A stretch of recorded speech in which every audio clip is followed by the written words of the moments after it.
de gran éxito, de mucha bendición estar en este espacio.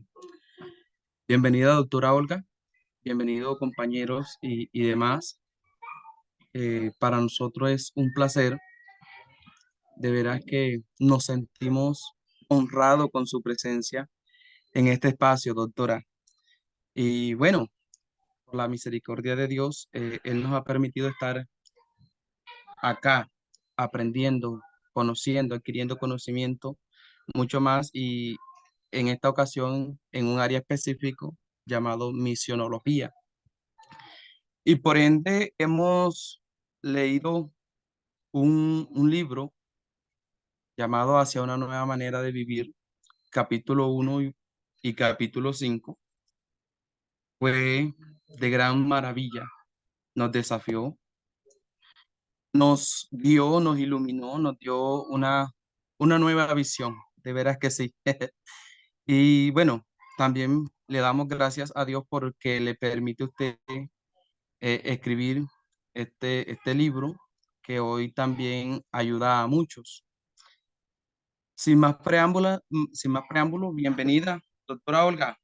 Quisiéramos escucharla antes de seguir en diálogo. Quisiera escuchar su tierna voz, quisiera escuchar por sus labios a lo que se está dirigiendo hoy, a lo que se está dedicando hoy. Sí, quisiera abrir primero que todo, antes de entrar en el diálogo, este espacio de conocernos un poco. Bien, muchas gracias Julio y gracias a Edison y a todos los aquí presentes porque pues también para mí es una riqueza poder compartir con ustedes, hacer más real este diálogo ecuménico que creo que es uno de los principales desafíos para poder llevar el mensaje de Jesús en nuestro mundo hoy, es ser capaces de tener un diálogo ecuménico constructivo, porque como a veces se dice, pues dentro de la Iglesia Católica hay como ese reclamo de decir, mientras no haya ese diálogo, no podemos dar testimonio de Cristo, porque si hay algo que el Evangelio no, a lo que nos invita es a la fraternidad. Entonces, si no hay ese diálogo, pues, ¿cómo vamos a dar testimonio de fraternidad? Y desgraciadamente tenemos una historia no tan dialogante, ¿no? Sino de persecución, de mutua persecución, de mutua descalificación, y pues eso es como lo que tenemos detrás y no lo podemos olvidar. Pues entonces, pues yo muchas gracias de estar aquí, me alegra mucho. Como ya dijo Edison, pues yo soy teóloga y llevo pues toda la vida siendo teóloga, por supuesto teóloga católica, pero realmente a nivel teológico, ahí sí que es más fácil hacer el ecumenismo, cuando hay una teología seria, ¿no? Que es distinto a hacer una reflexión espontánea. Cuando a veces uno toma la Sagrada Escritura y pues dice, bueno, ¿qué me dijo la Sagrada Escritura? Pues uno entiende algo. Pero a veces ese entender también está muy limitado a la propia comprensión y entonces desde ahí uno a veces no sabe dialogar con otros. A eso me refiero con hacer propiamente teología, o sea, o Biblias, o sea, tener los elementos para interpretar bien el texto bíblico de manera que podamos decir cosas con fundamento. Entonces, cuando uno hace esto, pues es como más fácil dialogar y hacer este diálogo ecuménico, porque si uno estudia con seriedad, pues se da cuenta que no puede decir cualquier cosa y que le toca como, y que hay muchos más puntos de encuentro que de desencuentro. Entonces, pues eso, aunque soy teóloga católica, realmente cuando nosotras y nosotros en la Iglesia Católica estudiamos teología, últimamente acudimos a muchas obras también de teólogos y teólogas protestantes y pues nos enriquecemos mutuamente. Entonces, pues aquí estoy, yo me jubilé de la Universidad Javeriana. No crean que soy tan vieja, un poquito sí, pero tampoco tantísimo, ¿no? Pero bueno, ya me jubilé y en principio yo como que no iba a seguir trabajando, pero me llamaron de algunas universidades y acepté pues trabajar en la Fundación San Alfonso, a decir verdad porque me queda cerca de mi casa y entonces yo vivo muy cerca de la Javeriana. Y dije, no, ¿yo qué voy a coger bus a estas alturas de mi vida? Siempre trabajé cerca y ahora ya jubilada no me voy a poner a tomar transporte para ir a una universidad más lejos. Entonces, en realidad, acepté la invitación de la Fundación San Alfonso porque me queda cerca, pero ha sido una riqueza, o sea, yo lo hice así como por una cosa coyuntural. Tampoco sabía ni cuánto iba a trabajar allí porque pues yo ya estaba en plan así como de dedicarme, no a cambiar de profesión, pero ya no a nivel académico, así formal. Pero no, pues me metí ahí y hasta ahorita pues ya llevo como 4 años y medio y pues estoy muy contenta. Ha sido una oportunidad también de compartir ahí desde esa universidad, pues también este caminar teológico. Entonces, pues ahí estoy. Ya no hablo más porque si no, no les dejo conversar. Pero bueno, es como lo que podía añadir fuera de lo que dijo Eison sobre mí. Entonces, muchas gracias por la invitación, con mucho gusto. Solo quiero decir una pequeña cosa, voy a pedir permiso. En algún momento van a timbrarme para unas llaves, porque es que la persona está en el hospital y nada que le dan tiene la cita, entonces no sé a qué horas va a llegar. Debería haber llegado antes de las 7, pero ustedes saben que la salud es lo más complicado, una de las cosas complicadas en nuestro país. Entonces, posiblemente van a timbrar no sé cuándo. Si ocurriera, les pido disculpas por pararme 3 minutitos para ir a dar unas llaves. Pero bueno, fuera de eso, pues aquí estoy muy atenta. Está bien, Gracias. está bien, no hay problema. Amén. Amén. Bueno, gracias por compartirnos un poco de usted, por compartirnos todo este tiempo, todo este lapso que ha durado trabajando para la gloria del Señor en esta área de teología. De veras que nos sentimos halagados con su experiencia y sé que esta charla será de, de gran bendición. Hay algo que nos une y es nuestra fe, nuestro Dios, Cristo, la palabra. Y pues, como usted decía, es algo enriquecedor cuando nosotros tomamos autores de diferentes denominaciones, por decirlo así. Es algo enriquecedor porque su conocimiento y el conocimiento de algo otros enriquece nuestro conocimiento. Entonces, vamos a sentirnos en confianza. Hoy creo que es una bendición. Pocas veces se ha hecho tener un diálogo bueno, pocas veces lo he visto, voy a hablar a modo personal, pocas veces lo he visto sostener un diálogo con un doctor en teología católico, etcétera. Este espacio de misionología ha sido un desafío para nosotros en gran manera porque nos ha llevado a ver la misión de diferentes aspectos de la vida, de diferentes áreas, de diferentes visiones. Y de seguro que sí le vamos a dar ese espacio cuando lo requiera. Tranquila, mi hermana, vamos a entender eso. Rogamos a Dios también que aquel que esté afectado de salud pueda recobrar su salud y bueno, aquí estamos para conceder el espacio cuando lo requiera, mi hermano. Bueno, mi hermana, bienvenida y bienvenido todos los que se han ido conectando a lo largo de este espacio, de estos 23 minutos que hemos ido dialogando.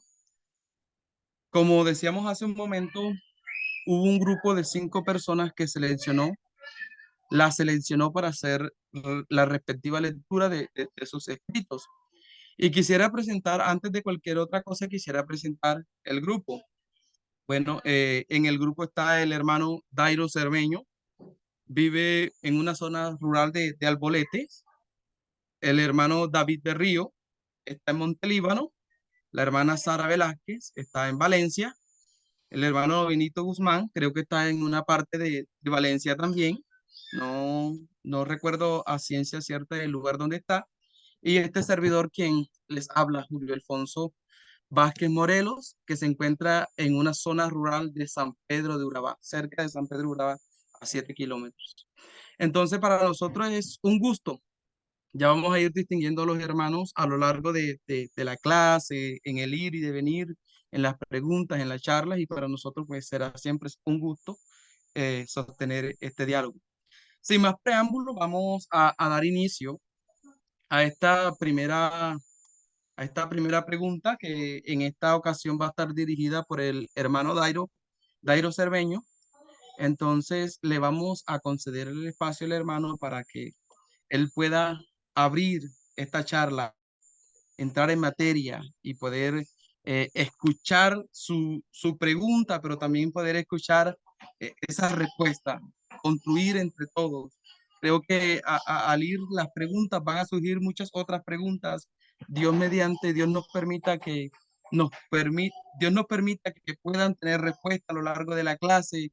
Quizás van a quedar dudas, va a quedar el deseo de seguir investigando, de seguir leyendo. Y de antemano invito a los hermanos, a los demás hermanos que, bueno, seleccionaron otro autor que también puedan en un momento, en un espacio de su vida, también hacer la lectura de la doctora Olga Vélez. Hermano Dairo, le cedemos el espacio, mi hermano. Bueno, muy buenas noches. Mi nombre es Dairo. Doy gracias a Dios por este privilegio de estar aquí compartiendo con compañeros y también con la doctora Olga Vélez. Para mí es también un privilegio compartir este momento. Em, Perdón, quiero disculpen que entonces justo, iniciar. perdona, Dairo, Espera. Ajá. es que justo timbraron, ya vengo, perdóneme en un minutito, perdón.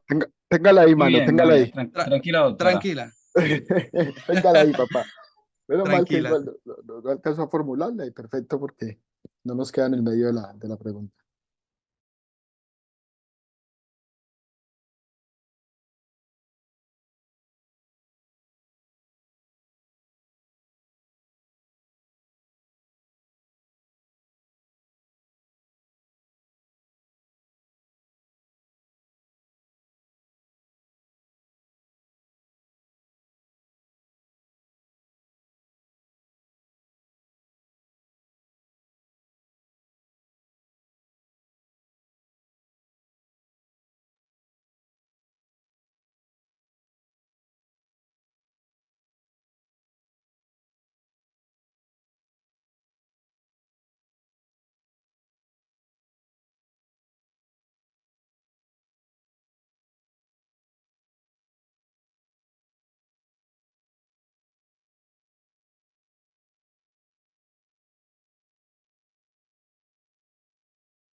Discúlpeme, de verdad, justamente es que es un sobrinito y sí, lo acaban de traer y tiene una infección en una mano y entonces tienen que ir a comprar cosas y tal, pero bueno, ya no van a venir más, sino que tenía que darles la llave. Bueno, gracias, perdón. Tranquila, tranquila, mi hermano. Bueno, ahora sí, hermano Doctora. Dairo, continuemos. Bueno, ¿me escuchan allí? Abre tu cámara, Dairo. Sí, te escuchamos, pero no te vemos. Ok.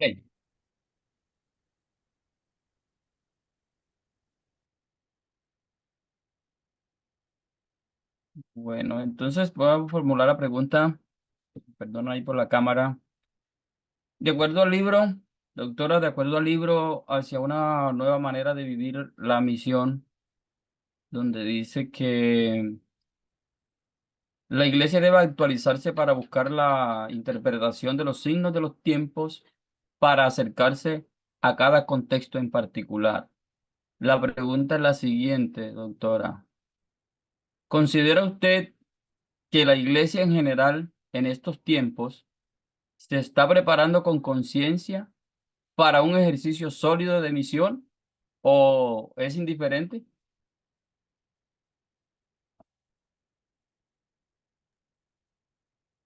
La idea es que conteste, ¿no? Ya la pregunta o espero más preguntas o contesto. Bueno, No, La no, idea la es ir idea Sí, es, contestando. doctora. Sí, doctora. sí, la idea es sí. Esperamos. la Bueno, idea yo es, creo, sí, la palabra signo de los tiempos Esta palabra, pues la Iglesia Católica la tomó desde que hizo el Vaticano II, que eso fue hace 60 años. Entonces, lo que la Iglesia entendió es que después de haber estado tantos años y siglos como resistiéndose a la modernidad, a los cambios, a la reforma protestante, o sea, teniendo como esa actitud de rechazo, lo que la Iglesia Católica entendió en aquel concilio es que debería dejar de pelear y más bien entender qué es lo que está pasando en el mundo, comprender los cambios y los avances, comprender cómo Dios nos habla en la historia. Entonces, pues para la Iglesia Católica ese concilio fue muy importante. No quiere decir que en este momento la Iglesia Católica lo esté viviendo con todas las consecuencias y que esté preparada para vivir la misión y para estar discerniendo, que es la palabra que usaríamos, los signos de los tiempos. ¿Qué es lo que significa que las familias ahora sean diferentes? La diversidad sexual es uno de esos temas inmensamente complejos, todo este problema de injusticia social, de ecología, todo lo que luego pues se va a decir después en el libro, ¿no? Todo esto es como las nuevas realidades. Hoy en día, por ejemplo, la inteligencia artificial, que eso es como un tema muy de actualidad. ¿A dónde nos va a llevar la inteligencia artificial? Entonces, yo que creo que a la iglesia, que cómo está la iglesia, creo que hay algunos sectores que intentamos estar pendientes de estos signos de los tiempos y entonces preguntarnos qué es lo que Dios está diciendo a través de esto y cómo anunciar a Dios en estas realidades. Pero yo creo que la mayoría de iglesias o denominaciones no estamos pendientes de eso, sino que todavía tenemos como una actitud muy de miedo a lo nuevo, muy de sentir que se nos pierden las seguridades que teníamos antes, porque nos están como desinstalando, y entonces tenemos tal vez un discurso más de miedo, de condena, de decir que todo aquel que se abra a las cosas nuevas está en pecado, que hay que convertirse, que el mundo es malo, que es que este mundo actual nos está haciendo perder la fe.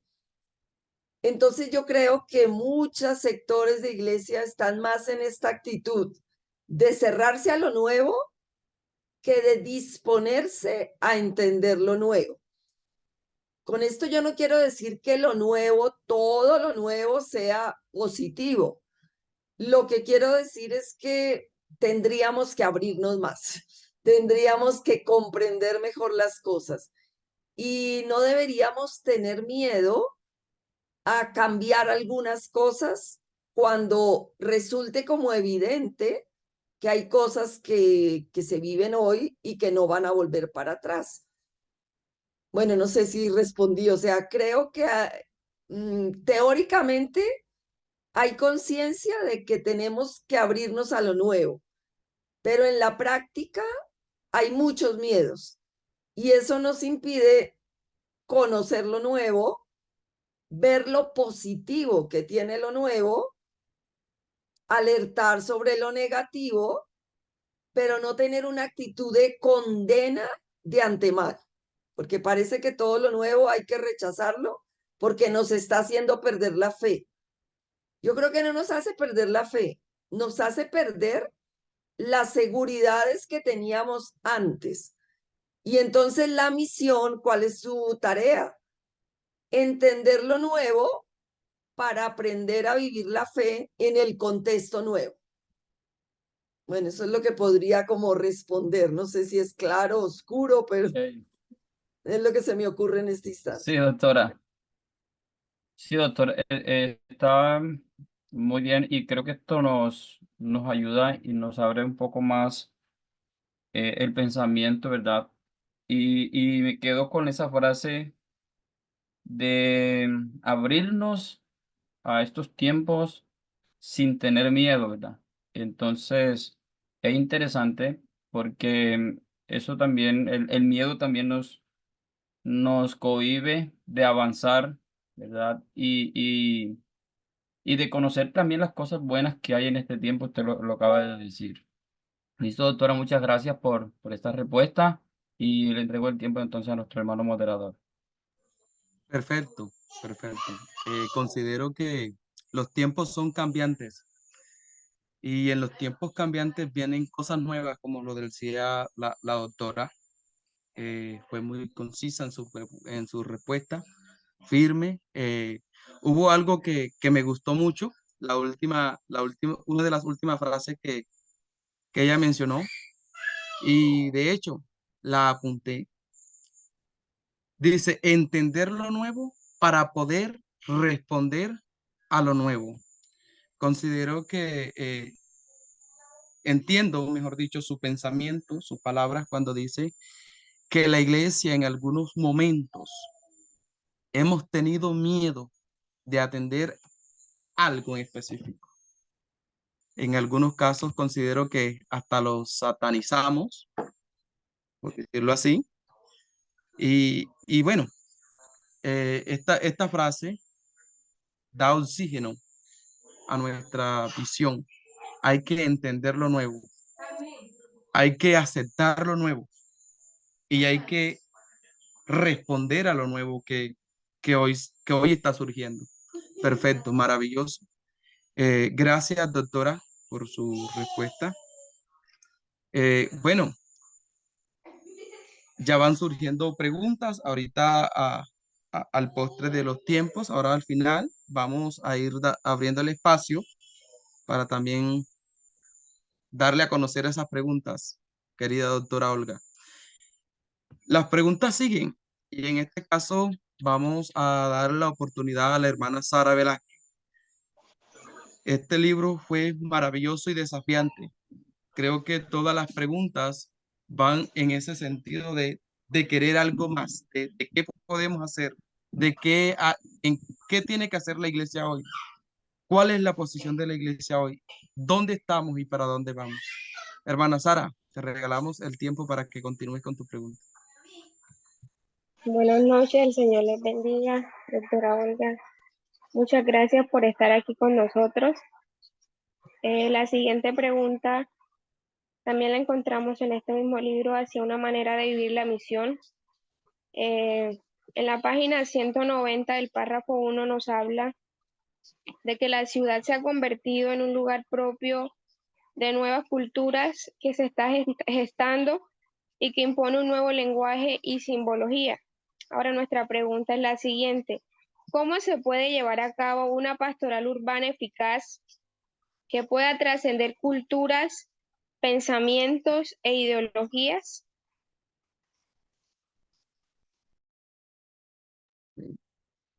Bueno, estas preguntas son difíciles, aunque yo lo haya escrito en el libro.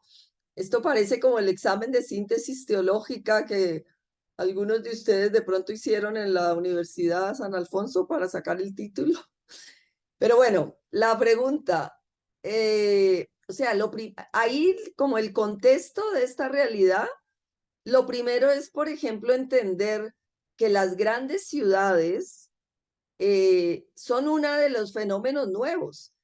Ahorita ustedes hablaban, me pareció entender que los que presentaron viven en zonas un poquito más rurales, pareciera, ¿no?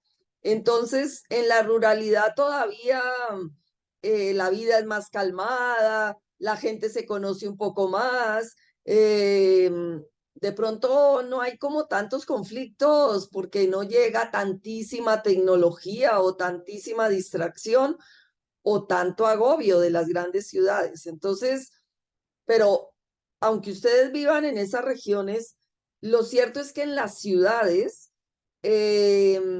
primero, hay mucha más gente. Segundo, todo es más complicado, todo es más lleno.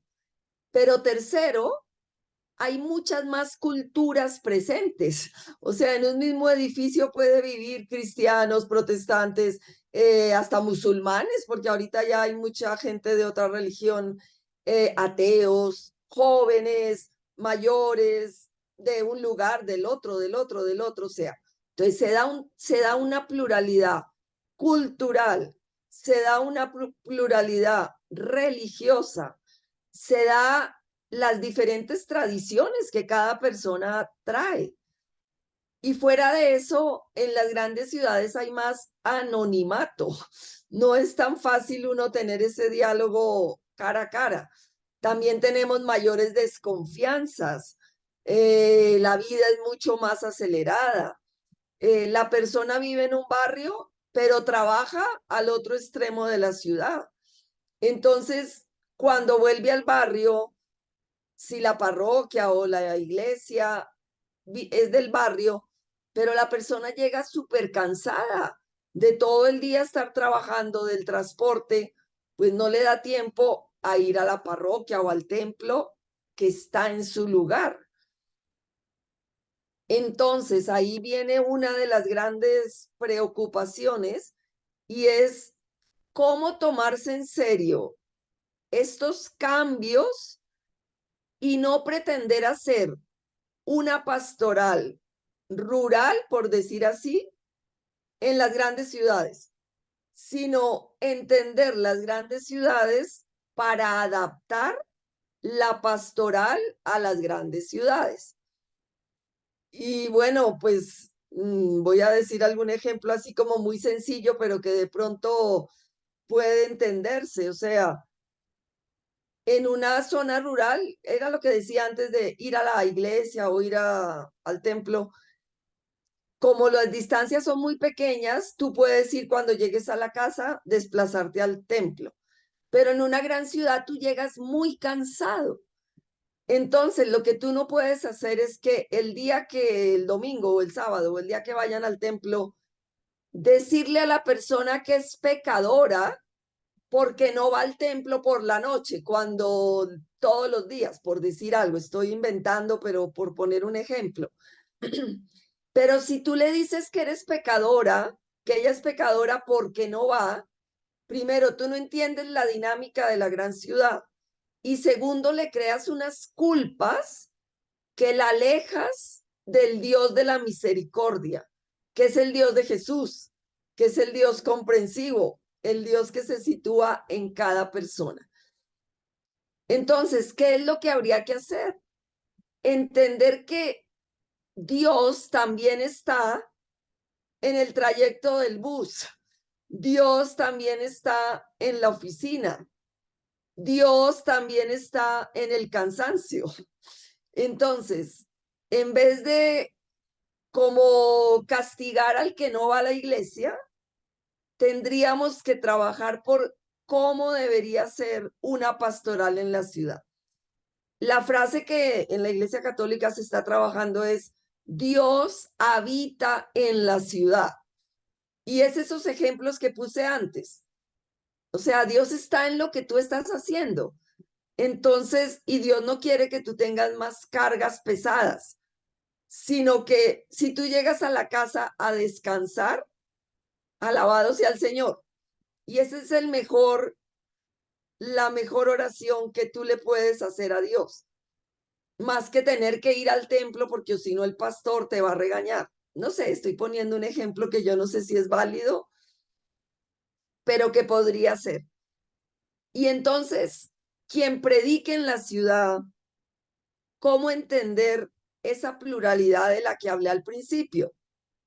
No todos vienen del mismo lugar, no todos tienen las mismas costumbres. Entonces, ¿cómo hacer un evangelio capaz de entender esa pluralidad y predicar desde ahí? Pero bueno, como que lo que diría es eso, ¿no? Entender el dinamismo de las grandes ciudades y encontrar a Dios en ese dinamismo. Y entonces descubrir dónde Dios está presente y ayudarle a la gente a que lo descubra ahí. Y no crear más cargas pesadas fuera de las que ya las personas que vivimos en la ciudad tenemos. Bueno, no sé si es claro lo que digo.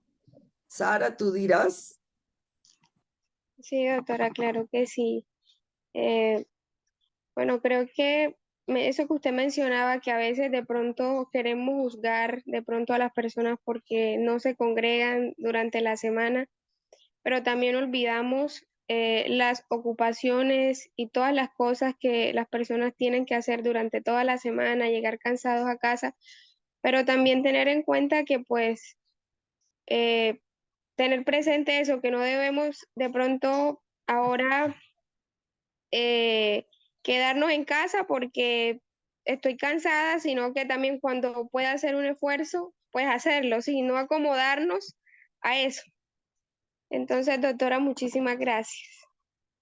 Sí, Sara, tú, solo una cosita. O sea, cualquier ejemplo no se cumple en todas las condiciones, ¿me entiendes? Sino que uno pone un ejemplo como por poner, como por explicar. Pero claro que tú tienes razón, tampoco es ahora decir, oiga, no, pues ya no vamos a ir a ningún lado, sino era un ejemplo para entender que lo que nos toca, si queremos hacer una misión efectiva, es entender cómo se vive en las ciudades y no querer uniformizar a todos, cosa que es más fácil en un pueblo, porque como que es más chiquito, como que la gente vive toda como más igual, porque pues es que todo es como más parecido.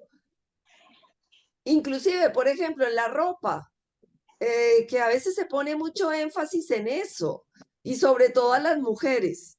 Les ponen muchas cargas de cómo tienes que ir vestida al templo. Y no es lo mismo una persona que es de clima frío que de clima caliente. Porque aunque en la ciudad haga frío, por decir algo, las personas de clima caliente que llegaron a la ciudad están más acostumbradas a vestirse como más, así como estás tú. Pero a veces cuando llegan a la ciudad les imponen la carga de que tiene que ser como, o sea, todas cubiertas. Tampoco es un ejemplo para todos los lugares ni para todas las personas. Pero lo que yo quiero decir es cómo hacemos una misión que acepte más la pluralidad, que no queramos uniformizar a todo el mundo, porque entonces no creemos en este Dios que se encarna en las diferentes culturas y las personas somos las culturas que traemos detrás.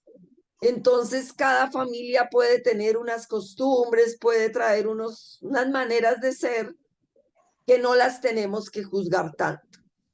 O sea, yo lo que quiero enfatizar es en el respeto a la pluralidad y creer que eso es también revelación de Dios, porque nuestro Dios se encarna en la realidad de cada uno y Él ama nuestra realidad. Entonces, ¿cómo hacer para respetarla más? Pero claro, sin caer en gustos un poco relajados, sin caer en pereza, lo que tú decías antes. Pero todo ejemplo no es válido para todo, pero es un ejemplo, por si acaso sirve. Sí, señora, muchísimas gracias. Vale. Perfecto, gracias. Entendimos a la perfección. Y es muy cierto lo que usted hacía mención. En un edificio vamos a encontrar diferentes familias, diferentes géneros, diferentes razas, diferentes culturas y muchas diferencias más. Pero creo que usted menciona algo más que más de darnos luces de cómo ser eficaz en nuestra misión, también nos ilumina porque en algunos casos hemos fracasado. Y considero en todo esto que usted ha dicho que muchas veces hemos fracasado porque no conocemos nuestro entorno. Creo que el conocer nuestro entorno es algo fundamental para la misión hoy. Eh, eh, Desde el inicio veníamos diciendo que los tiempos son cambiantes, que las culturas van cambiando y que todo va cambiando, que el tiempo y todo esto de la inteligencia artificial y etcétera. Muchas veces hemos pensado que a Dios solamente lo encontramos en el templo y es una carga que muchas veces imponemos a los demás. no tenemos quizás una respuesta eficaz a lo que estamos cultivando, sino una respuesta negativa. Por eso considero que aparte de darnos luz, Él nos iluminó. ¿Cuál es el error o cuáles son los errores que quizás hemos cometido al momento de ejercer la misión en nuestro contexto? Sabemos también, usted hizo mención, que el contexto de la ciudad es muy diferente a nuestro contexto, que hoy por hoy no estamos en la ciudad, estamos en pueblos, como lo decía hace un momento. Más sin embargo, esto no deja de ser también, de verse, mejor dicho, estas mismas situaciones, diferentes culturas, diferentes familias, diferentes gustos, muchas ocupaciones, etcétera. Entonces es gratificante escuchar en esta noche que usted, a través de su experiencia, de su conocimiento, nos ha ampliado nuestra visión para trabajar la misión, para trabajar en pros de la evangelización, pero aparte de esto, hacerlo eficaz, no de que lo hagamos por hacerlo. Lo estamos haciendo, sí, sí, pero ¿por qué lo hacen? No, por hacerlo. No, la idea es avanzar con paso firme, y es decir, conocer nuestro entorno, conocer nuestro contexto, conocer a los que nos rodean, sus ocupaciones, su trabajo, a qué se dedica. Hay personas que quizás tienen 2, 3 empleos, el tiempo es muy mínimo y si le imponemos otra carga, hay que entender que Dios también está con él en su labor, que Dios también está con él en su oficina, independientemente de dónde sea el contexto donde nos encuentremos. Gracias, mi querida doctora, por esas respuestas, por esa luz. De veras que, como lo decíamos al principio, es de gran bendición, es de gran éxito escucharle, ver su experiencia, ver cómo habla con exactitud, ver cómo se expresa y da ejemplos concretos, precisos. Eso es algo hermoso, de veras que sí. Y bueno, entendemos que hablando de cambios, sabemos que también en algunos casos ha surgido mucho el machismo, etcétera, y todo esto afecta la misión. Quisiera abrir el espacio y conceder el espacio ahora al hermano David Berrío para que continúe con la siguiente pregunta. Hermano David, te regalo el espacio, mi hermano. Muchas gracias, hermano Julio. Nuevamente gracias, doctora Olga, por este espacio, por compartir de sus conocimientos con nosotros. Ha sido de verdad muy gratificante y edificante. Bueno, estamos tratando el libro Hacia una misión para estos tiempos. Y en la página 170, donde dice que para la iglesia, y lo cito, la opción por los pobres es una categoría teológica antes que cultural, sociológica, política o filosófica, y que inspirada en esta categoría teológica hizo una opción para los pobres. Ahora, la siguiente pregunta. ¿Considera usted que en las iglesias evangélicas el énfasis dominante es la misión para el crecimiento de iglesias o la misión para la liberación integral del ser humano? De ser el énfasis en el crecimiento numérico, ¿qué recomendación daría a los evangélicos para llevar a cabo una misión más integral? Bueno, yo no puedo decir pues cómo es la misión de las iglesias de las diferentes denominaciones, ¿no? Pero yo creo que tanto católicos como reformados, diferentes denominaciones, hemos estado muy preocupados por el número, a ver dónde tenemos más gente. Y parece que tomamos literalmente aquellas palabras, vayan y hagan discípulos a todas las gentes, entonces nos esforzamos por tener más y más y más y más. Pero, ¿qué es lo que tenemos que entender? Que la misión que predicó Jesús, o sea, ¿quién es nuestro referente? Nuestro referente es Jesús, a quien le tenemos que anunciar es a Él y lo que Él anunció. Y entonces, ¿qué es lo que Él anunció? La vida en abundancia para todos.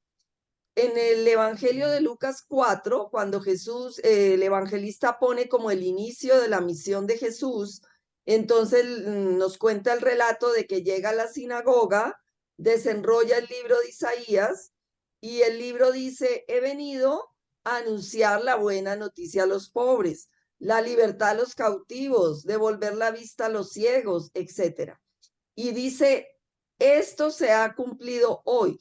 O sea, lo que está queriendo decir es, Jesús lo que nos va a anunciar es esa buena noticia de que Dios quiere transformar la vida de la gente, pero transformar la vida de la gente de manera integral, que es la palabrita que tú has remarcado en la lectura que hiciste. Entonces, transformar la vida integral de la persona es que tenga trabajo, que tenga salud, que tenga vivienda, que tenga sentido de vida, por supuesto. Entonces, lo que nos tiene que interesar no es el número de personas que van a ir al templo, porque Jesús ni nunca estuvo en un templo de esa manera como la hemos construido nosotros, ni nunca se puso a llevar multitudes al templo, porque él ni iba al templo. Estoy diciéndolo en el sentido, o sea, objetivamente Jesús no tuvo templo como nosotros. Iba a la sinagoga de vez en cuando y el día que, claro, él debió ir al templo de Jerusalén a celebrar la Pascua, pero el texto que nos cuentan es que cuando él va, ya cercano a su muerte de alguna manera, lo que hace es criticar la forma como se estaba llevando el culto en el templo de Jerusalén. Por eso es aquello de los vendedores del templo que Jesús llega y de alguna manera cuestiona esa manera de hacer culto. Bueno, entonces retomo la idea. Jesús no fue un Jesús de culto ni de multitudes. Jesús fue el anunciador de la buena noticia del reino. Y esa buena noticia es la transformación de la vida de la gente, pero la vida integral de las personas.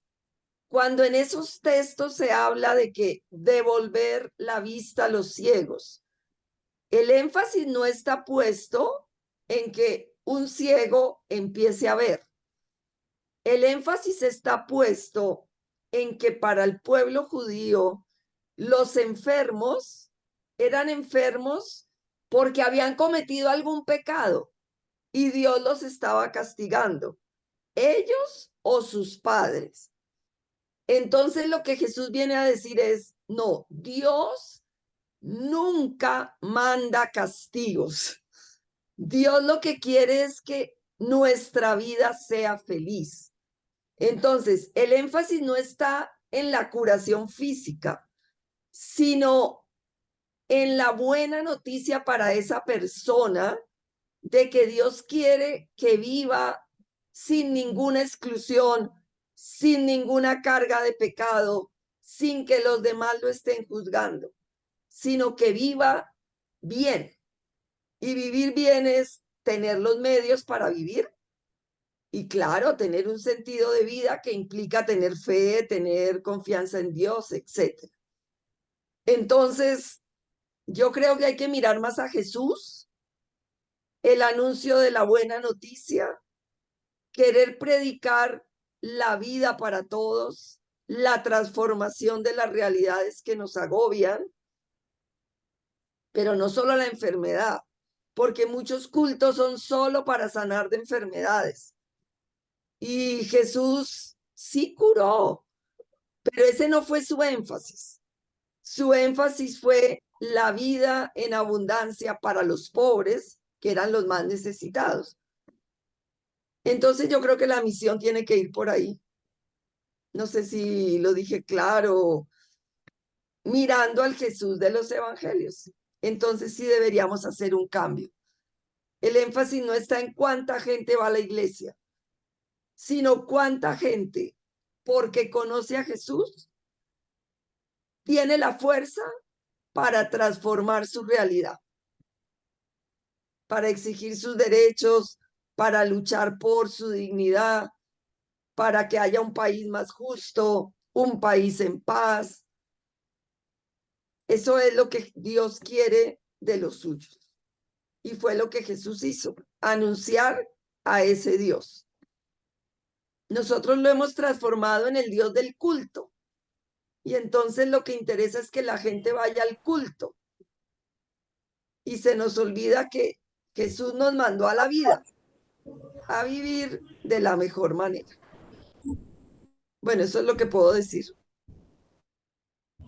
Ok, muchas gracias, doctora. Sí, creo que a veces nos hemos enfocado en la cantidad antes que en la calidad.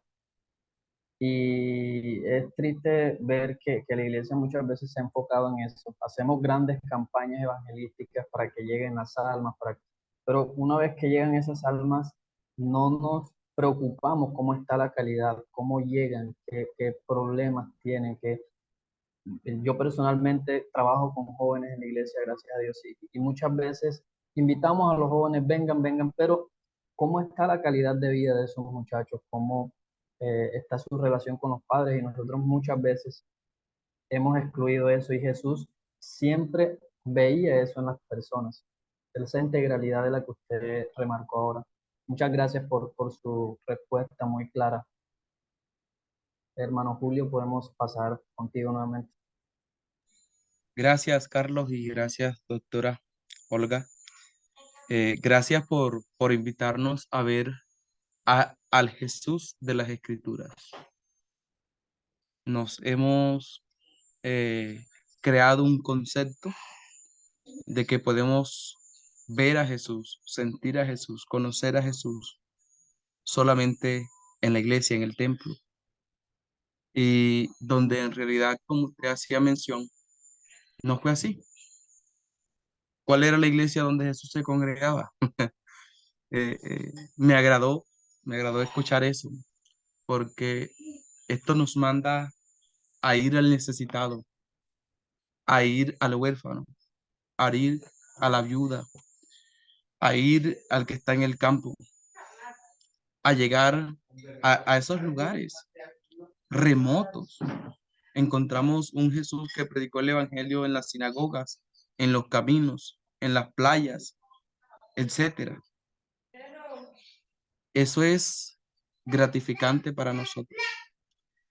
Pero considero que la siguiente pregunta que está a cargo del hermano Benito Guzmán, va a conectar esto con el hombre y la mujer de hoy.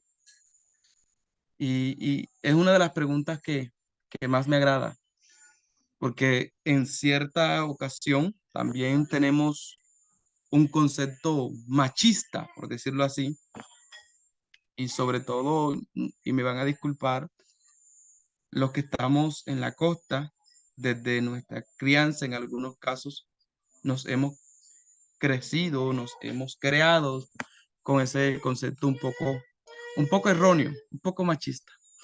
Entonces, vamos a escuchar la pregunta del hermano Benito. Hermano Benito, te concedo el espacio. Hermanazo.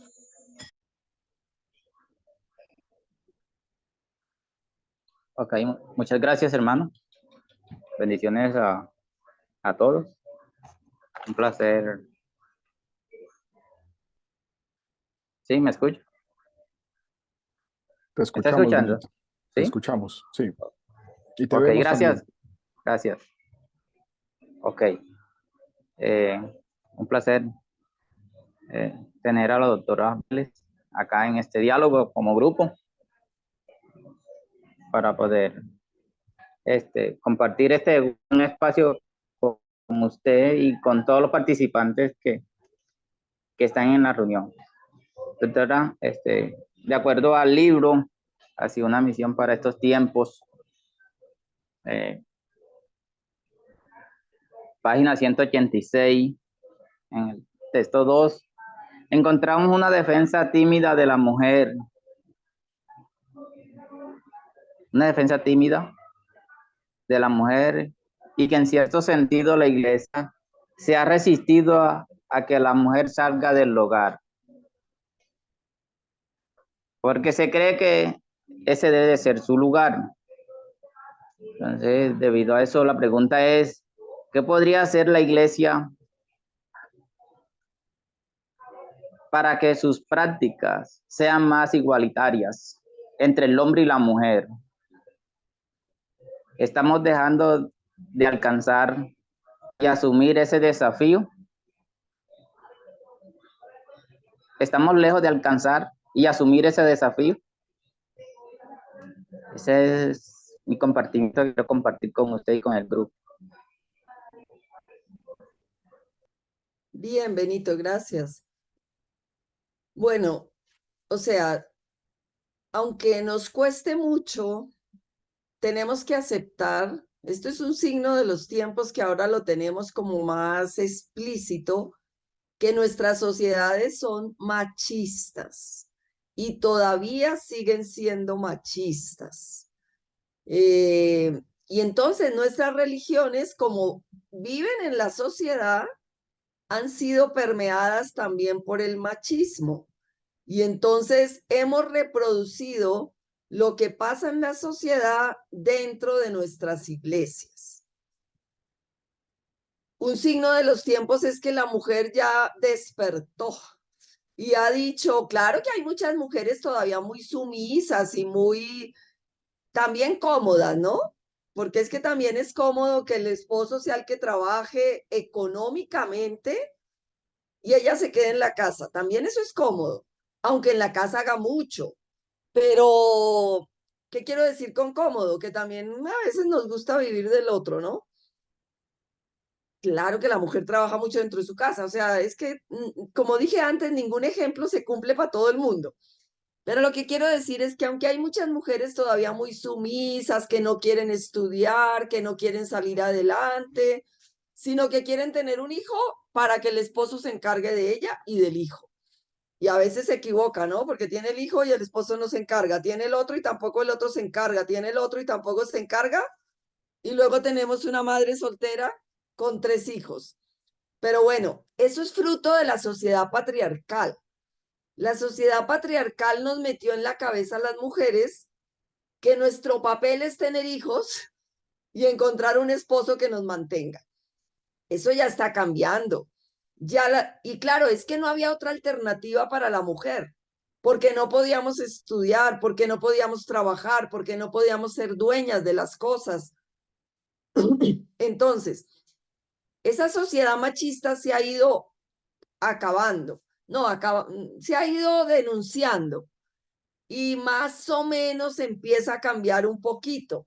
Las mujeres ya saben que podemos estudiar, que podemos ser propietarias de las cosas, que no tenemos que ser como violentadas por los esposos. Eso es lo más grave, que ninguno tiene derecho a violentarnos.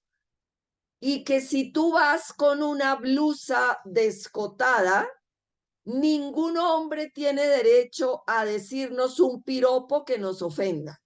O sea, no es que la mujer no pueda ir con la blusa, es que el hombre no nos debe hacer un piropo así.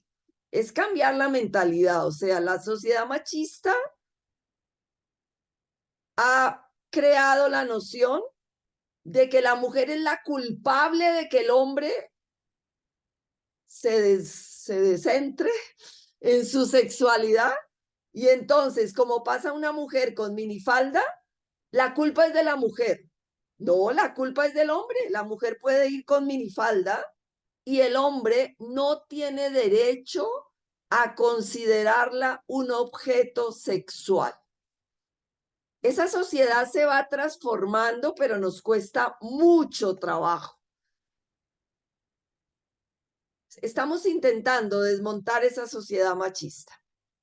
Pero bueno, esa sociedad machista se metió en nuestras iglesias, porque las iglesias son en este mundo, no son en el cielo. Y entonces también nos han hecho poner mucha carga encima de las mujeres. Y por ejemplo, en la iglesia católica, la mujer iba a decir, mi esposo me violenta, mi esposo me pega. ¿Y qué le decía el padre? Mijita, aguántese. Usted tiene que salvar la familia. Ofrézcale a Dios esos golpes. Entonces, eso no puede ser así. No, Dios no quiere que nadie violente a nadie, y menos por el hecho de ser mujer. Pero ¿qué es lo que tenemos que descubrir para cambiar esa mentalidad? No solo fijarnos en que en la sociedad las mujeres están luchando por cambiarla, sino que es que la Biblia en su origen no fue machista. Lo que pasa es que nosotros lo hemos interpretado de manera machista. Entonces, textos de la creación. Hay dos textos. El primero es el más importante. Dios creó al ser humano, varón y mujer, y los dos somos imagen de Dios. Ese es el texto más igualitario sobre la creación del ser humano. El segundo texto está en un género literario, y es aquel donde parece que Dios duerme al varón, le saca la costilla y crea a la mujer. Ese texto, leído al pie de la letra, es el que ha favorecido el machismo, porque entonces parece que la criatura primera y fundamental es el varón. Y como el varón se sentía solo, Dios tuvo compasión y sacó a la mujer. Entonces, mujeres son para satisfacer al varón. Eso es una mala interpretación de ese texto, porque objetivamente la palabra costilla significa igualdad. Pero si lo tomamos al pie de la letra, significa subordinación. ¿Sí queda claro este asunto? Y entonces ahí hay que hacerse la pregunta del millón. ¿Cómo así que hay dos textos diferentes de la creación? Entonces, ¿cuál de los dos es válido? Los dos son válidos, pero los dos son géneros literarios para expresar una verdad de fe. Y la verdad de fe es que somos hechos a imagen y semejanza de Dios. Entonces, no podemos tomar literalmente el texto de la costilla, sino entender que es un género literario, como para explicar de manera más gráfica, porque la primera es más conceptual, la segunda es más gráfica. Pero el mensaje es: somos iguales. Segundo dato, Jesús, ¿cómo trató a las mujeres? Iguales. En la comunidad de Jesús hubo mujeres. ¿A quién se le apareció Jesús de primeras? A María Magdalena. Entonces, Jesús tuvo una praxis de igualdad. En el tiempo de Jesús, que un varón se sentara a hablar con una mujer, desprestigiaba al varón. ¿Y qué hizo Jesús? Sentarse con la samaritana, hacerle caso a la cananea. O sea, Jesús muestra una imagen igualitaria de varones y mujeres.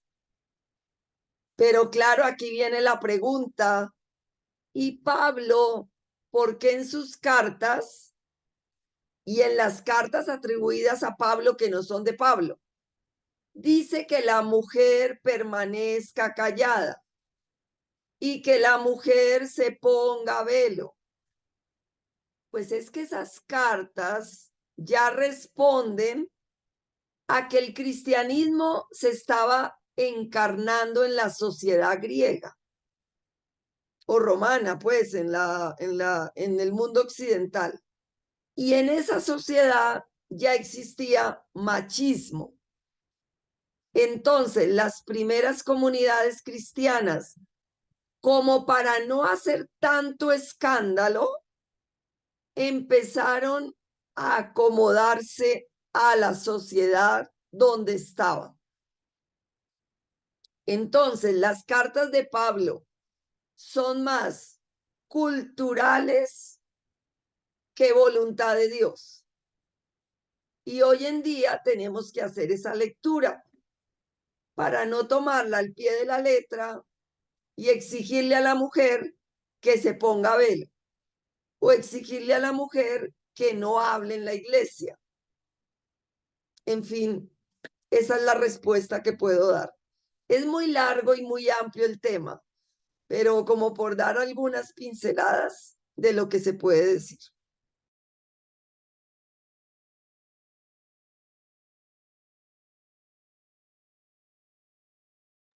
Ok, hermana, perfecto.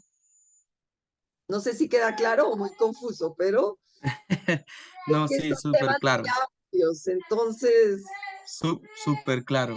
Créame que sí, súper claro. Eh, bueno, ya se ha ido como que rompiendo un poco más este concepto machista.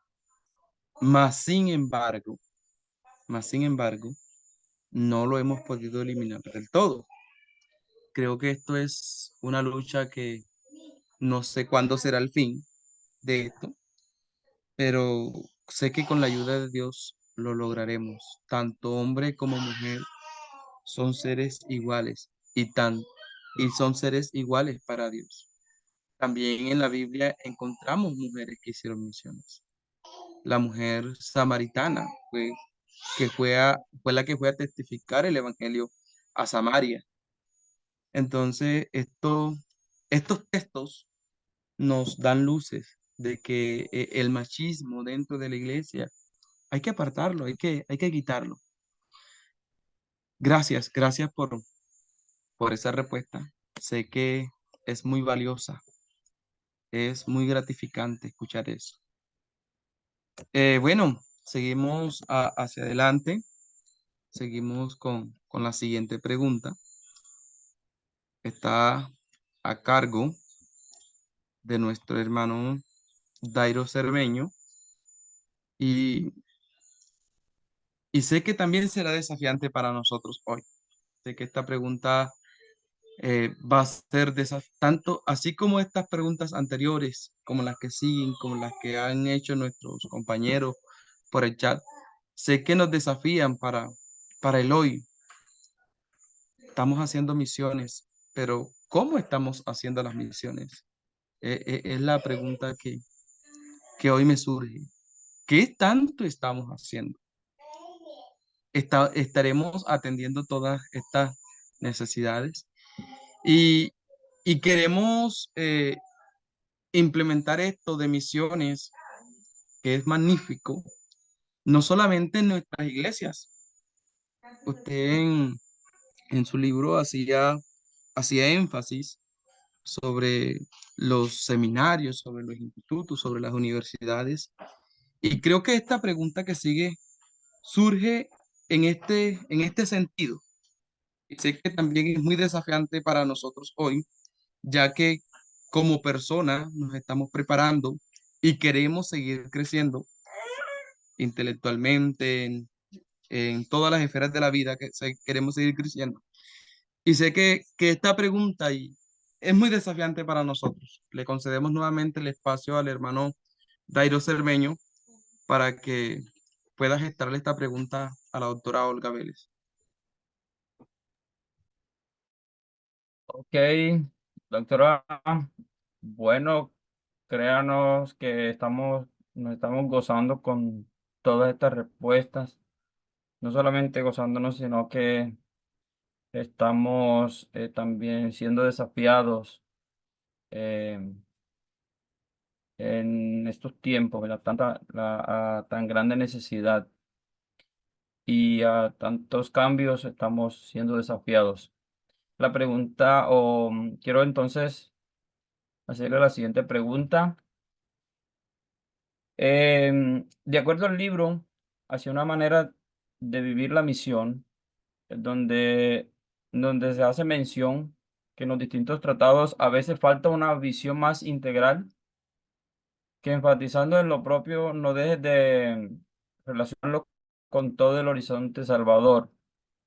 Por lo tanto, sigue siendo un desafío explicar más el tratado teológico llamado misionología, sin dejar de desarrollar la dimensión misionera de todos los demás tratados teológicos. Entonces, la pregunta es la siguiente. ¿Qué propuesta presenta usted para tratar la misionología desde la academia y cómo la llevaría a cabo, doctora?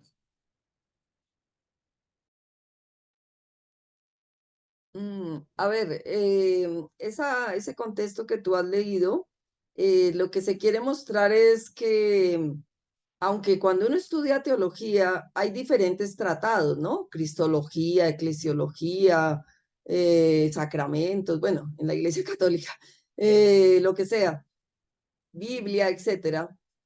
Y entonces también se puede tener una materia que se llama misionología. Es el caso de, ahí en la universidad en la que yo trabajo ahora, tenemos esa materia, misionología. Y en algunas universidades hay alguna materia que se llama misionología.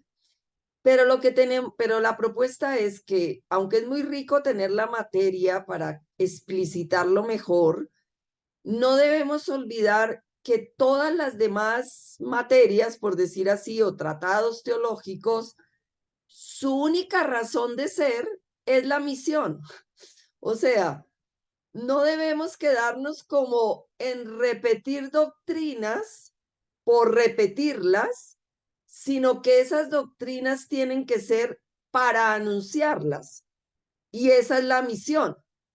Entonces la pregunta es, o el tema es, no es estudiar como afirmaciones sobre Cristo, sino que preguntarnos cómo transmitir esas afirmaciones sobre Cristo para el mundo de hoy. Y entonces ahí estaríamos viviendo ese dinamismo misionero en los diferentes tratados teológicos. Y eso nos daría como esta perspectiva de querer mantener el mensaje del Evangelio actualizado y no repitiendo formulaciones hechas que ya no le dicen nada a la gente de hoy, sino cómo buscar actualizar nuestras formulaciones de fe para que sean significativas para el mundo de hoy. Y eso sería hacer misión. Entonces, digamos que la misión no es solo cuando digo voy a hacer misión, sino que el Evangelio, la única razón de ser es que sea misión, que sea anuncio, que sea salida, que sea comunicar algo significativo para los demás. Ahora, detrás de todo esto, mira, yo creo que si lográramos entender la Biblia mejor, nos daríamos cuenta que el Evangelio que anunciamos no son como formulaciones estáticas que tenemos que repetir, sino que es la buena noticia que se va encarnando en cada momento. Es lo que he dicho desde el principio, ¿no? Por eso se llama el libro Hacia una nueva manera de vivir la misión. Es como pararnos en otro paradigma. O sea, no es, a ver, enséñeme en la doctrina y voy a repetir la doctrina. Y entonces la misión se convierte en repetir la doctrina. Esta nueva manera de hacer la misión es, quiero entender mejor el Evangelio de Jesús con los nuevos medios que hay, la exégesis, la hermenéutica, y siempre con este método ver, juzgar, actuar. ¿Cuáles son las preguntas de hoy? ¿Qué dice el Evangelio? ¿Qué dijo antes? Pero ese antes, ¿cómo se tiene que traducir hoy? Y entonces, ¿eso a qué acciones nos lleva? Entonces es eso, la misión no tendría que ser, me aprendo una doctrina y voy a que otros se la aprendan. No, la misión es, sigo entendiendo el Evangelio de Jesús y se lo comunico a otros y con ellos seguimos entendiendo mejor el Evangelio de Jesús para el momento actual. No es repetir el pasado y hacerlo hoy igualito que en el pasado, sino hacernos la pregunta, ¿qué se hizo en el pasado, pero qué tendríamos que hacer hoy? Es como mantener este dinamismo misionero, liberarlo de una doctrina rígida y hacerla una doctrina viva que sabe entender el mundo de hoy y da respuestas para el mundo de hoy. Bueno, no sé si eso quedó claro, pero era un poquito liberarnos de la rigidez, pero para recuperar la vida, no es para recuperar el relativismo o ya no creer en nada, sino para hacer que el evangelio siga diciendo algo al siglo XXI, a los jóvenes de hoy, a la realidad de hoy. Mantener vivo el evangelio. Es difícil, pero es la dinámica de la misión. Esa es la misión. No es repetir doctrina, sino actualizar la doctrina. Eso es distinto. Ok, doctora. Bueno, excelente. Muy clara su respuesta. Creo que esa es la idea, ¿verdad? De hacer misiones para estos tiempos. Y es dar puntadas claras sobre la misión para estos tiempos, ¿verdad? Esto nos enseña, nos construye para formular, nos ayuda a que formulemos desde nuestras iglesias locales también una manera de hacer misión. Gracias, doctora. Continuamos con nuestro hermano Julio Vázquez. Ok, gracias, hermanos, y gracias, doctora. Muy clara su respuesta. No es la repetición de la repetidera, más bien sería ir atrás y traer al hoy. Ir a la palabra y traer a nuestro contexto actual. Perfecto. Eso es excelente. Creo que también una de las situaciones por la cual hemos fracasado es porque solo nos quedamos atrás, atrás y atrás, atrás y no traemos nada para el hoy. Eso es excelente lo que usted nos acabó de decir. Bueno, para esta última pregunta por el grupo, digo por el grupo porque a lo largo de la charla, los oyentes, los hermanos, los compañeros de estudio, le han surgido otras preguntas que ahorita también vamos a socializarla con usted, mi querida doctora Olga. Entonces, pero esta última pregunta le quiero conceder el espacio al hermano David de Río. Hermano David, el tiempo es tuyo, mi hermano. Muchas gracias, hermano Julio. Bueno, avancemos con la última pregunta.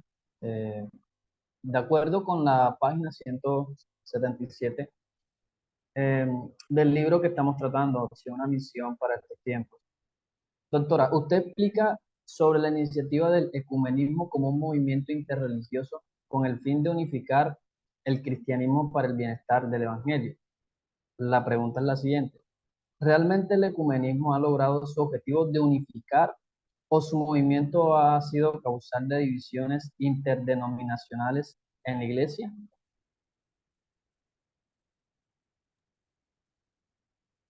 Bueno, como yo dije al principio, o sea, hay esfuerzos. Claro que la palabra unificar, aunque yo la debí escribir, pero ahorita no me gusta mucho la palabra unificar, porque yo creo que no es tanto unificar, sino vivir la unidad, que es distinto, ¿no? Porque unificar suena como a igualarnos todos, y creo que eso no es fácil, porque ya cada denominación tiene sus prioridades o sus experiencias, etcétera.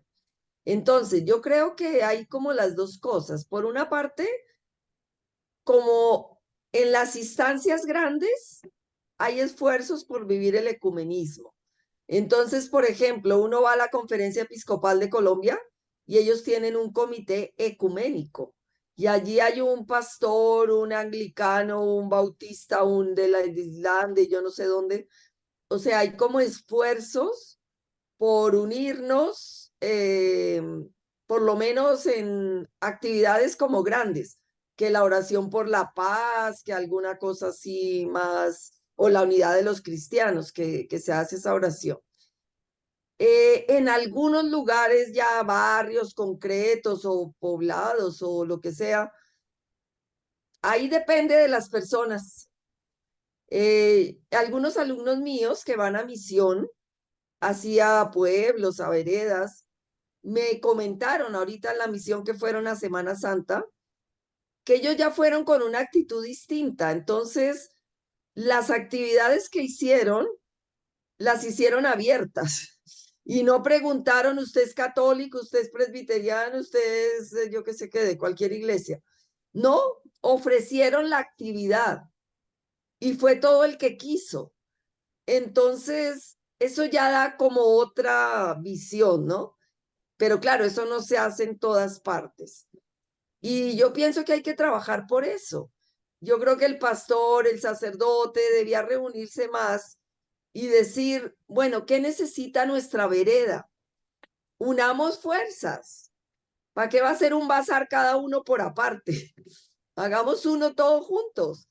O sea, no es que tengamos que vivir todo lo mismo, pero unamos fuerzas para esa pastoral que creo que era a ti al que te respondía antes también, que lo que interesa de primeras es que la gente viva mejor, no que vayan al templo, a este o a qué. Si todos se van al templo protestante, pero son más felices, alabado sea el Señor. O si es al revés, deberíamos decir, alabado sea el Señor. Lo que nos interesa es que la gente viva mejor. Y no deberíamos hacer cuentas de quién tiene más fieles, sino quién es más generoso para compartir la vida en ese lugar e intentar que en ese lugar haya más progreso, haya más bienestar, haya más ayuda, haya más fraternidad. Y que las personas encuentren ese Dios en todo lo que hacen y recen a Él en la denominación que la vida les ayudó, la circunstancia les trajo, sin querer robárnoslos, de que no, venga, nos lo robamos para la iglesia católica, o los protestantes se lo roban para la iglesia, para su iglesia. Yo creo que no es tiempo de robarnos a nadie, es tiempo de amar con sinceridad y dejar que Dios crezca allí donde Él quiere y no donde nosotros creemos que tiene que crecer. En la Iglesia Católica ahorita hay mucha preocupación por las vocaciones a la vida religiosa y a la vida sacerdotal. Pues es que de pronto Dios está queriendo suscitar vocaciones laicales y allí las tenemos que encontrar en laicos como yo. Yo soy laica, o sea, yo no soy religiosa. Y, o sea, ¿por qué nosotros somos los que tenemos que decir dónde Dios suscita vocaciones? Lo que tenemos que hacer es descubrir dónde hay personas que viven con Dios, que viven a Dios, que viven el Evangelio. Pues ese es el fruto. Dios hace crecer el fruto donde Él quiere. Y lo que nosotros tenemos que hacer es buscar dónde está creciendo y apoyar que crezca ahí. Eso es muy difícil, porque eso es ser supremamente generosos. Las comunidades religiosas católicas, las monjas, están empezando a vivir eso, que se acaben sus comunidades, porque no hay más monjas. Y lo pueden vivir con tristeza o lo pueden vivir con alegría. Si Dios suscita la vocación en otro lado, no importa que la comunidad se acabe, que se acabe con dignidad, por decir así, pero se entrega con generosidad.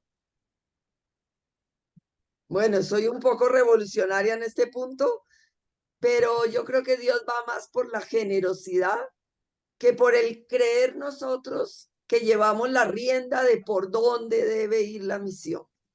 Y el ecumenismo es unir fuerzas. Ok, perfecto, doctora. Necesitamos entonces un cambio de mentalidad con respecto a buscar esa unidad. Bueno, usted mencionó que no le gusta la palabra unificar, pero necesitamos ese cambio de mentalidad para creer, como usted dice, que Dios ama con sinceridad y en igualdad. Ok. Bueno, hermano Julio, muchas gracias. Sería todo de mi parte. Muchas gracias, doctora, por su respuesta. Ok, gracias David, gracias doctora Olga. De veras que todas estas respuestas son excelentes. Mientras usted hablaba de que si en un lugar hay diferentes denominaciones, por decirlo así, veamos el bien común y nos unamos la una con la otra. Eh, en estos días he venido pensando en eso. De hecho, donde le sirvo al Señor, hay otras denominaciones y estamos uniendo fuerzas, como lo decía usted, por el bien de la comunidad. Hoy vemos o vivimos algo, algo horrible, por decirlo así.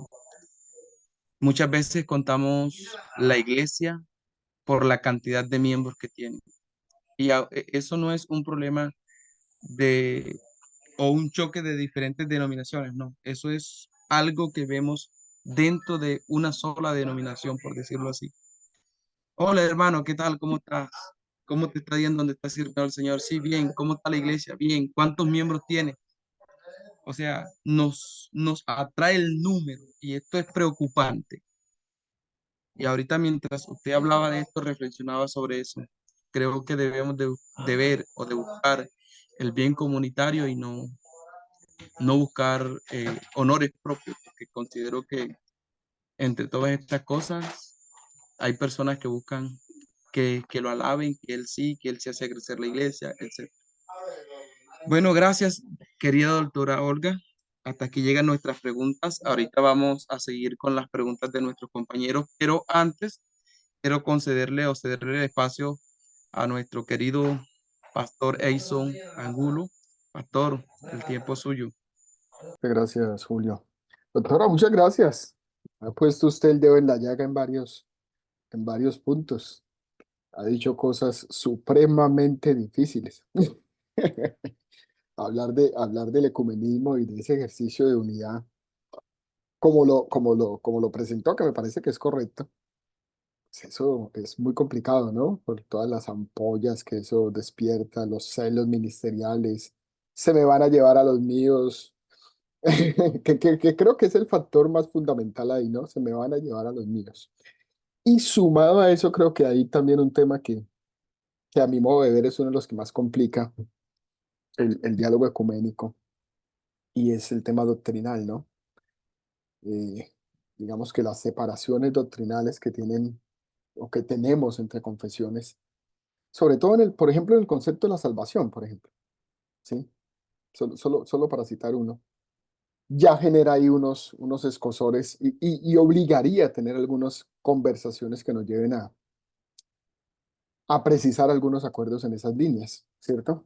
Porque todavía se escucha a muchos que consideran que la salvación está allí, otros que la salvación está es acá y que los de allá no están salvos y hay que salvarlo, entonces hay que convertir católicos, y entonces que la salvación no está allá sino que está acá, entonces hay que volver a traer a los católicos que nos llevaron.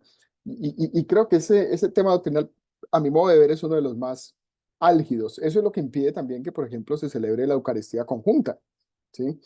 La práctica de la Eucaristía, pues la comunión, dificulta por el concepto doctrinal que hay detrás, ¿no? De transustanciación, de consubstanciación, de signo y símbolo, y todo lo que eso implica, mismo bautismo. O sea, pienso que la doctrina es la que nos complica mucho esa conversación, y qué bueno seguir pensando hacia allá.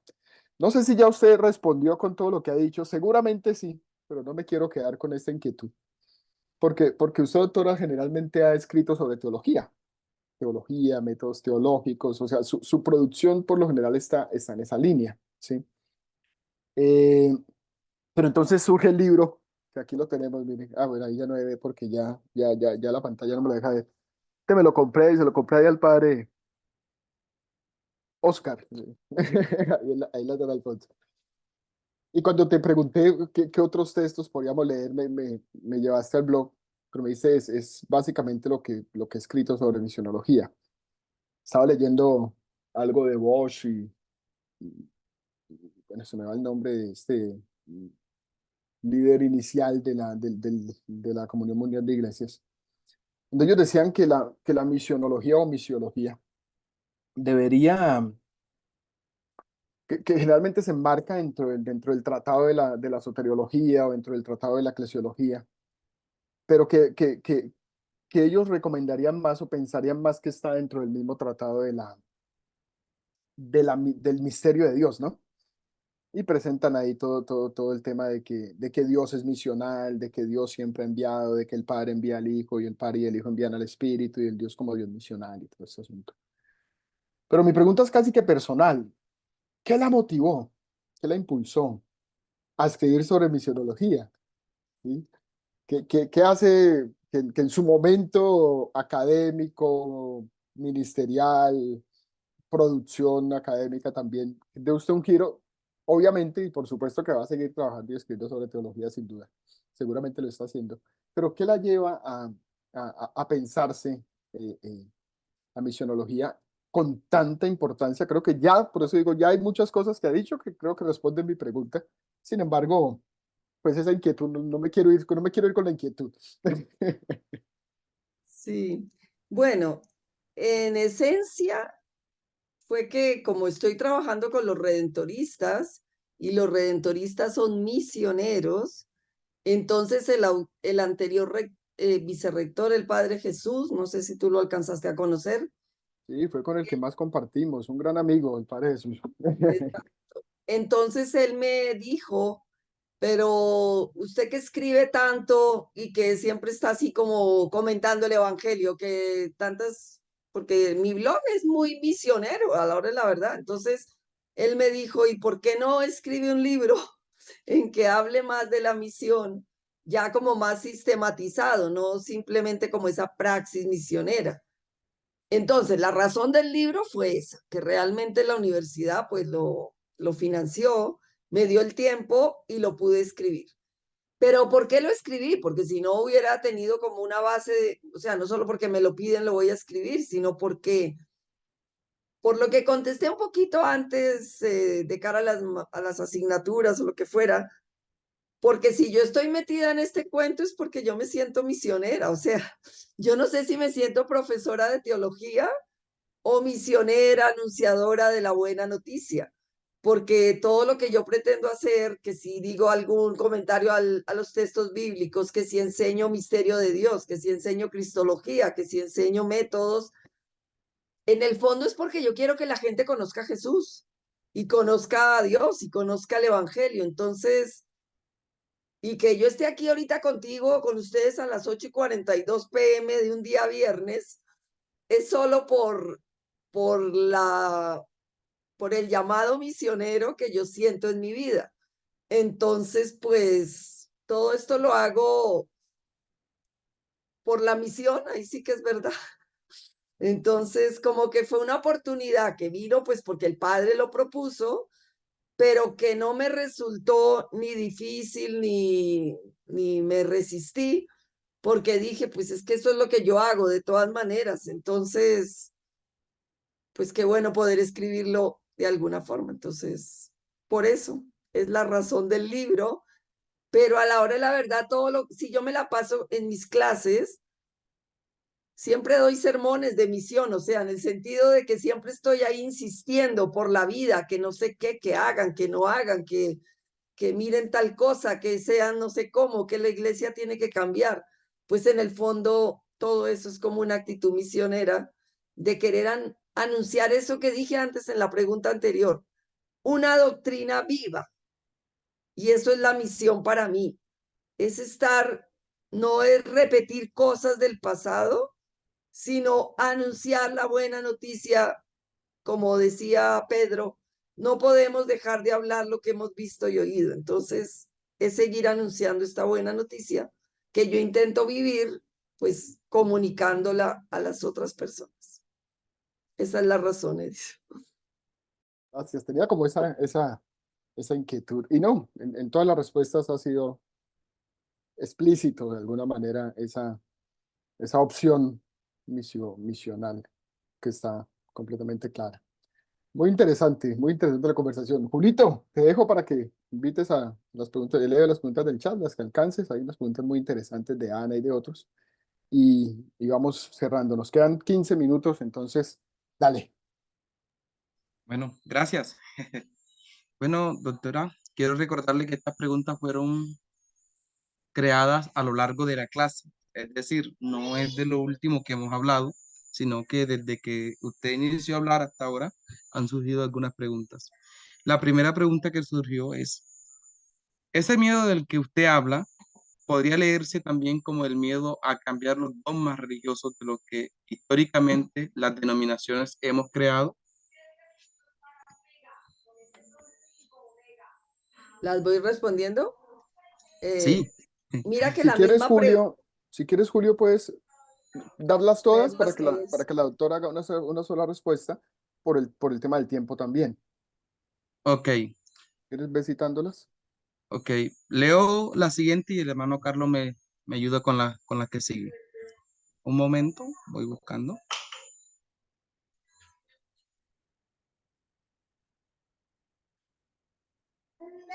Aquí tenemos la siguiente. ¿Cuál es su opinión sobre la presencia de las mujeres en el sínodo de obispos? Hermano Carlito, quiero que me ayudes con la siguiente para agilizar más. La siguiente, mientras el hermano Carlos se ubica en la otra, ¿cómo Sí, aquí evalúa? está. Ok, hágale, pues, hermano, adelante. Sí, aquí está. ¿Cómo evalúa el surgimiento del feminismo cristiano en el siglo XIX y XX? ¿Qué desafíos enfrentaron las mujeres teólogas en ese periodo?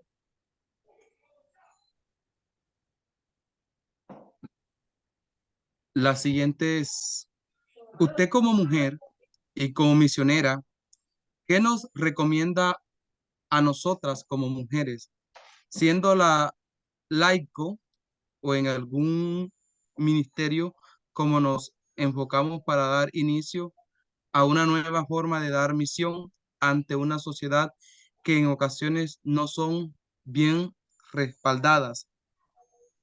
Y termina diciendo, experiencia de mujer en misión para mujer en ese llamado. Sí, Hermano para Carlos. contextualizar esa pregunta esa última pregunta la hace la reverenda Libis Lora, que es ministro de la Iglesia Presbiteriana en Barranquilla, y está hablando de su experiencia de mujer en misión. Entonces ella también está como preguntando, usted como mujer misionera y laica, ¿qué recomienda también a mujeres que están en misión laicas y ministras también, ¿cierto? Digamos que, porque ella es reverenda. Bien, en sus manos, doctora. Bueno, ya se me olvidaron a mí las preguntas, pero bueno, lo primero sí, yo creo que el miedo es a cambiar, pero mira que la pregunta es tiene una palabrita que dice que las denominaciones hemos creado. Entonces miren que hay muchas cosas que las denominaciones han creado. Y en la Iglesia Católica hablamos de lo siguiente, tradición con mayúscula y tradiciones eclesiásticas. Entonces, ¿qué es lo que no podemos cambiar, por decir así? La tradición con mayúscula en el sentido de las afirmaciones de fe. Pero ¿cuáles son esas afirmaciones de fe? Jesús es nuestro Salvador, Dios envió a su Hijo. O sea, esas son las afirmaciones fundamentales. Eso no lo podemos cambiar.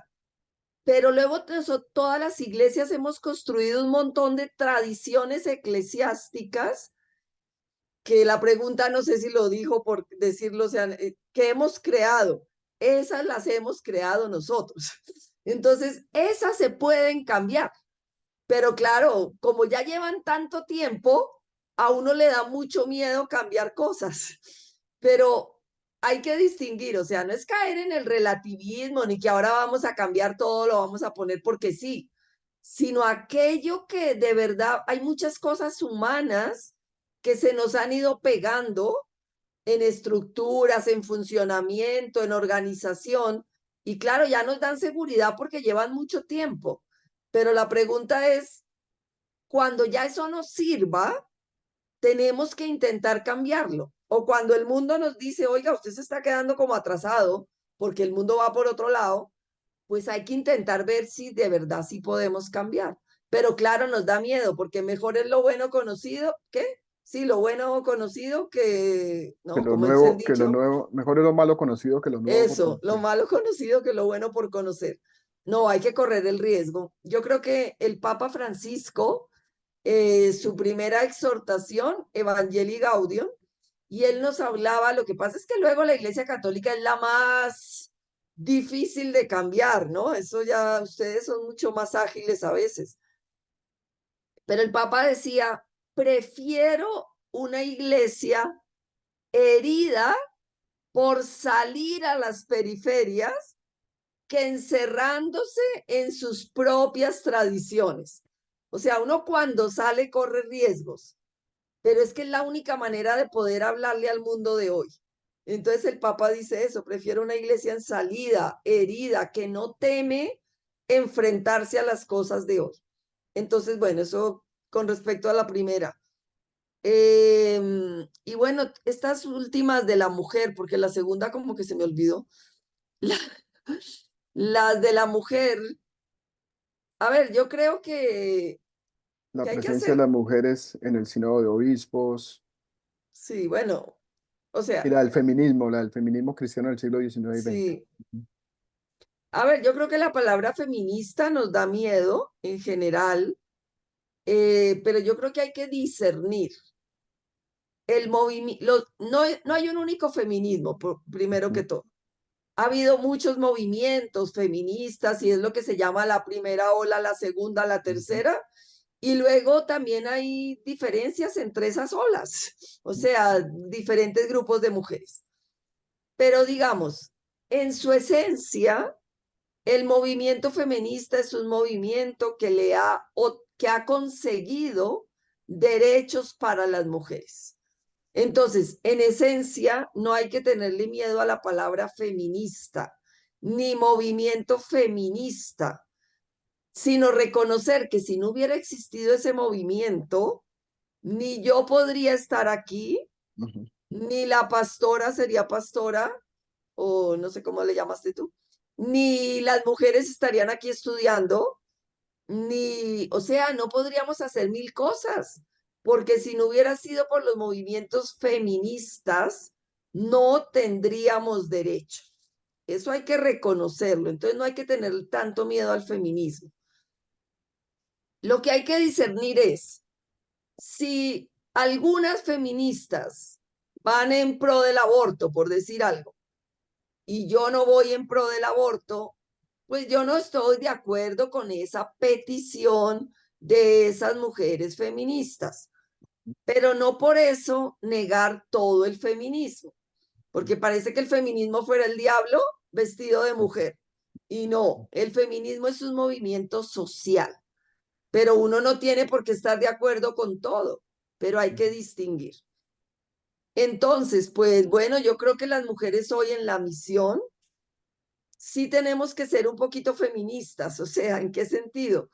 Que necesitamos liberarnos de la sociedad machista y le tenemos que enseñar a las mujeres que Dios quiere la liberación de las sociedades machistas y que la mujer no está hecha para aguantar, para sacrificarse, para que la violenten, para que le peguen, que sobre Para que la nosotras no violen. recae la salvación del mundo. Todos tenemos que luchar por eso, pero no somos nosotras las únicas que tenemos que aguantar todo. Entonces yo creo que hay que hacer una pastoral, una misión, un ministerio con un horizonte feminista.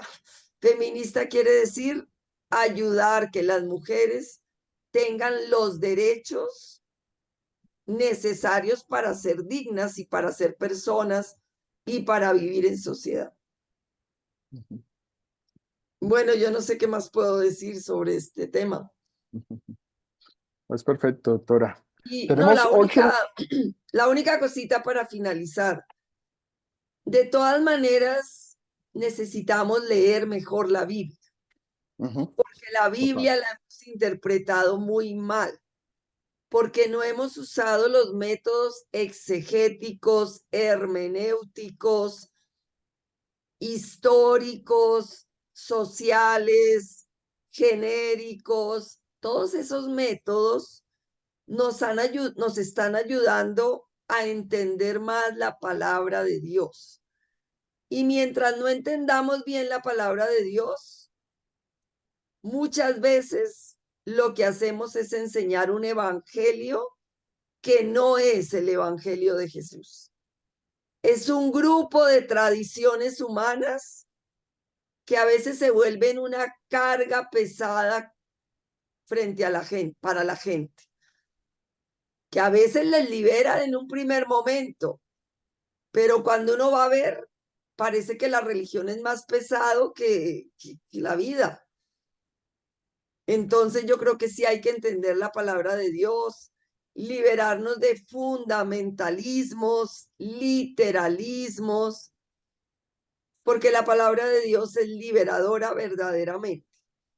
Pero si la entendemos mal, es una carga pesada que le hemos puesto a las mujeres y a los fieles en general por entender mal las cosas.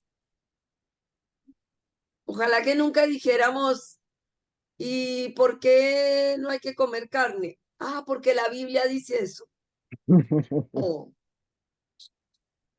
Pero es muy chistoso que los que toman esas palabras literales no se toman en literalidad. Si tu mano te hace pecar, córtatela. Corta. ¿Ustedes han visto a muchos mancos por tomarse la Biblia al pie de la letra?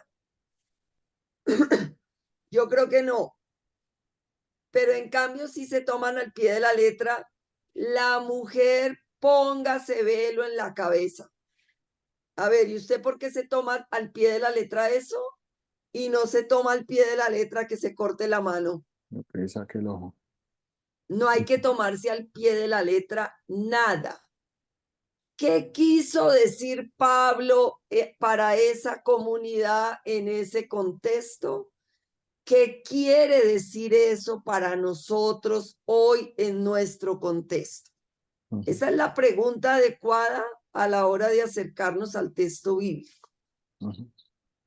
Todo lo Exacto. demás nos lleva, bueno, los testigos de Jehová no se dejan hacer transfusiones, Ujú. pero la gente se muere y eso la Biblia no dice. Hay que entender lo que significaba la sangre para el pueblo judío y por qué dice que, yo no sé ni qué es lo que dice, pero eso no es lo que quiere decir hoy eso. O sea, hay que interpretar bien la Biblia. Bueno, ya me callo. No, está muy bien, doctora. Doctora, muchas gracias. Esta ha sido una conversación nutrida, rica, desafiante. Ahora lo que le corresponde a los estudiantes es decantar toda esta conversa, llegar a sus conclusiones, reflexiones y bueno, hacer su presentación final de este ejercicio. Doctora, agradecemos mucho su presencia, su compañía, su disposición. Hoy viernes ya 9 de la noche. Sí, mucho sacrificio, no Eso. mentiras, pero bueno, con mucho gusto de verdad y pues deseo que terminen muy bien este curso y todos sus estudios y sobre todo yo creo que esa preparación es una riqueza, pero siempre cuidarse, que no sea adoctrinamiento, Ujú. sino discernimiento y eso es diferente. Y yo creo que del evangelio es el discernimiento. La mujer cananea le hizo caer en cuenta a Jesús. Este es el último. Jesús le dijo, no, no, yo no he venido sino al pueblo de Israel. Y la mujer cananea le dijo, pero los perrillos también merecemos las migajas de la mesa. Y Jesús quedó y le tocó hacerle el milagro. Pero Jesús no le iba a hacer el milagro. Ese texto, el mismo Jesús le tocó discernir. ¿cómo no nos va a tocar a nosotros discernir qué es lo que tenemos que hacer hoy para que el evangelio de la buena noticia se comunique a todos? Y no mi evangelio, que yo lo hago a mi medida y para ganar fieles para mí. Nadie tiene que ganar fieles para nadie, sino para Dios.